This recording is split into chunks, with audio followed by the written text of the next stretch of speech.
এটা সর্বপ্রথম বাংলাদেশে শান্তিপূর্ণ একটা আন্দোলন ছিল, যুক্তিক আন্দোলন। অবস্থায় বর্তমানে যে পরিস্থিতিটা বাংলাদেশে চলমান, একমাত্র দায় বর্তমান স্বৈরাচার সরকার। যুক্তিক আন্দোলনে কারা বাধা দিছে? কোন ছাত্ররা কোন সময় ভাঙচুর করে নাই, ছাত্ররা কাউকে হত্যা করে নাই, পাখির মতো যারা গুলি করে মারছে এই স্বৈরাচারকে বাংলাদেশে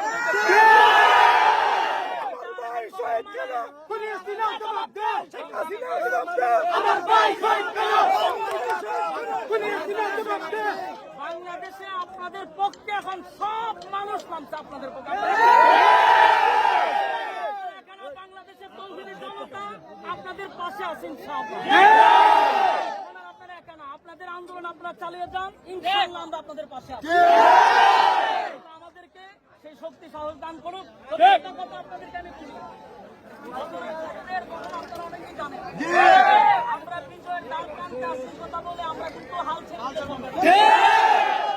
যুদ্ধ যখন একেবারে নিশ্চিত জয়, তখন আল্লাহ রাসূল বলছিলেন তোমরা এই জায়গা ছাইরো না।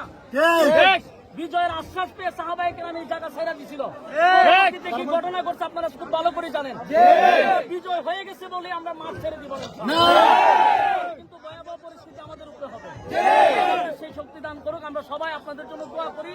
আল্লাহ তাআলা আপনাদেরকে আরো সামনে এগিয়ে নেব, নতুন সূর্য আমরা দেখতে পাই।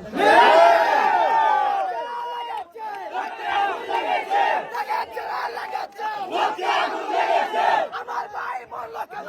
আমার ভাই বলল কেন? জবাব দে। আমার ভাই বলল কেন? আমার ভাই বলল কেন? জবাব দে।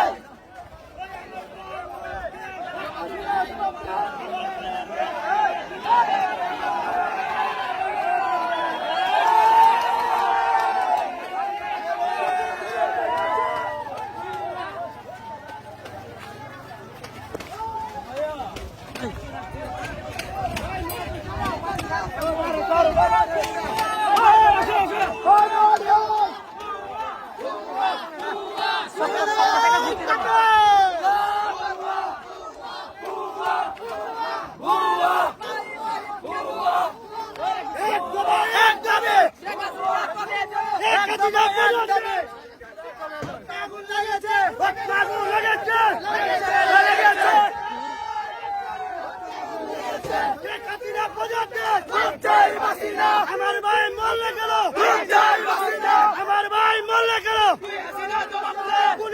জবাব দেন। আমার ভাই মরলো কেন? আমার ভাই মরলে গেল, জবাব দেন।